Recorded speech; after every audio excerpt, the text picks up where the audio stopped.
வணக்கம். ஆத்மைவ ஆத்மனோ பந்துகு ஆத்மைவ ரிபுராத்மனக. நானே எனது நண்பனும் நானே எனது எதிரியும் ஆவேன். எப்பொழுது நான் எனக்கு நண்பனாக இருப்பேன் என்றால், எப்பொழுதெல்லாம் எனது மனம் புத்தியினுடைய ஆளுமைக்கு கீழ் இருக்கின்றதோ அப்பொழுது நான் எனக்கு நண்பனாக இருப்பேன். எப்பொழுதெல்லாம் எனது மனதினுடைய ஆளுமைக்கு கீழ் புத்தி இருக்கின்றதோ அப்பொழுது நானே எனக்கு எதிரியாக இருப்பேன். வாழ்க்கை என்பது எப்படிப்பட்ட சூழ்நிலை என்பதை பொறுத்ததல்ல, நாம் எப்படி சந்திக்கின்றோம் என்பதை பொறுத்ததே.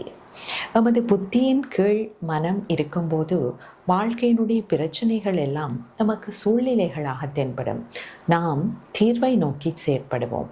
மாறாக மனதினுடைய ஆதிக்கத்தின் கீழ் புத்தி இருக்கும்போது சின்ன சின்ன விடயங்கள் எல்லாம் பெரிய பிரச்சனைகளாக நமக்கு தென்படும். சூழ்நிலைகளையும் அடுத்தவர்களையும் பழி சுமத்தியே நாம் காலத்தை கழிக்க நேரிடும். நன்றி.